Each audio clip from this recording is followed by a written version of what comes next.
కొంతమంది యాదవ్ సోదరులు, మా కురుబ సోదరులు 30-40 ఎకరాల భూమి ఉంది, 100-200 మేకపిల్లలు ఉన్నాయి, అవసరం అనుకుంటే 1 కేజీ బంగారం ఉంది. కానీ పిల్లల్ని చదివించుకోకపోవడం వల్లనో లేకపోతే ఇతర కారణాల వల్ల వాళ్ళు ఈ సమాజంలో జరుగుతున్న మార్పును, ఈ సమాజం ఏ వైపు పోతుందో వాళ్ళు తెలుసుకునే అవకాశమే లేకుండా పోయింది.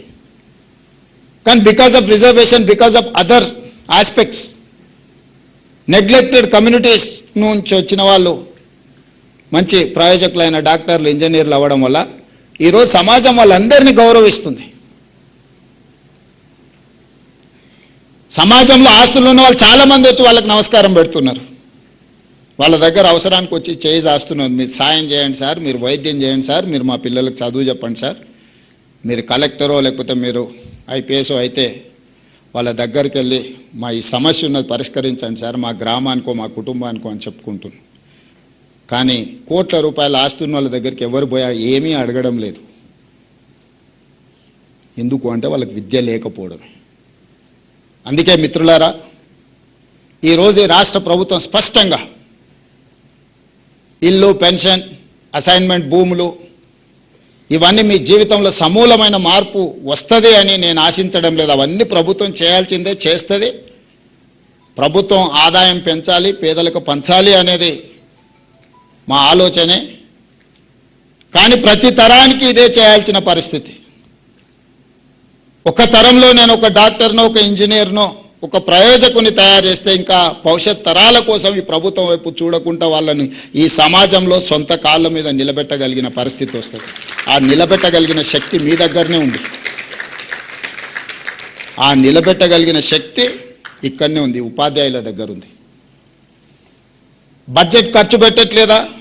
పెడుతున్నాం. ఈ సంవత్సరం దాదాపుగా 30,000 కోట్లు బడ్జెట్లో 9% విద్య మీద ఖర్చు పెడుతున్నాం. ఈరోజు మీ ముందర నేను చెప్పదలుచుకున్నా, దాదాపుగా 27,50,000 మంది విద్యార్థులు తెలంగాణ రాష్ట్రంలో చదువుకుంటే ఒక్కొక్క విద్యార్థి మీద 1,08,000 కోట్ల రూపాయలు నా ప్రభుత్వం ఖర్చు పెడుతుంది. ఒక్క విద్యార్థి మీద రాష్ట్ర ప్రభుత్వం పెడుతున్న ఖర్చు 1,08,000 రూపాయలు ఈరోజు ఖర్చు అవుతుంది. నేను లెక్క తీసిన ఒక్కొక్క విద్యార్థి మీద నా ప్రభుత్వం ఎంత ఖర్చు పెడుతుందని. మరి 1,08,000 రూపాయలు నేను ఖర్చు పెట్టినప్పుడు ఆ పిల్లలకి ఎంత నాణ్యమైన విద్యను అందించాలనో మీరు ఒకసారి ఆలోచన చేయండి. ఇవాళ ప్రైవేట్ స్కూల్కు పంపించుకుంటే నెలకు 2,000 ఫీజు కట్టుకున్న తల్లిదండ్రులు వాళ్ళు పెడుతున్న ఖర్చు 24,000. ఒక మంచి ప్రైవేట్ స్కూల్కి పంపిస్తే కూడా వాళ్ళ తల్లిదండ్రులు బట్టలు, పుస్తకాలు ఇంకేమైనా పెట్టవచ్చు, ఇంకొక 24,000. యావరేజ్ 80 నుంచి 90% ప్రైవేట్ స్కూల్స్ ఆర్ ప్రైవేట్ కాలేజెస్కి వెళ్ళే అప్ టు 12th క్లాస్కి వెళ్ళే వాళ్ళకి సంవత్సరానికి 50,000కి మించి ఖర్చు పెడతలేం మనం వాళ్ళ తల్లిదండ్రులు. కానీ తెలంగాణ రాష్ట్ర ప్రభుత్వం ఒక విద్యార్థి మీద 1,08,000 రూపాయలు ఈరోజు మనం ఖర్చు పెడుతున్నాం. మరి తల్లిదండ్రులు ప్రైవేట్కి ఎందుకు వెళ్తుండ్రు? ప్రైవేట్లోనే చేర్పించాలని ఎందుకు అనుకుంటుండ్రు? 27,000 ప్రభుత్వ పాఠశాలలు ఉంటే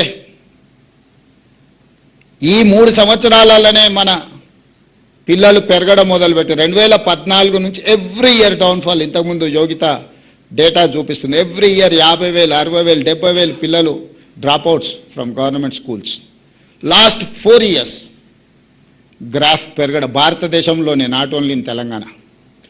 ఈ సంవత్సరం 1,00,000కు పైగా ప్రభుత్వ పాఠశాలల్లో ప్రైవేట్ స్కూళ్ళ నుంచి మానేసి లేదా పిల్లలు వచ్చి ప్రభుత్వ పాఠశాలల్లో చేరిండ్రు.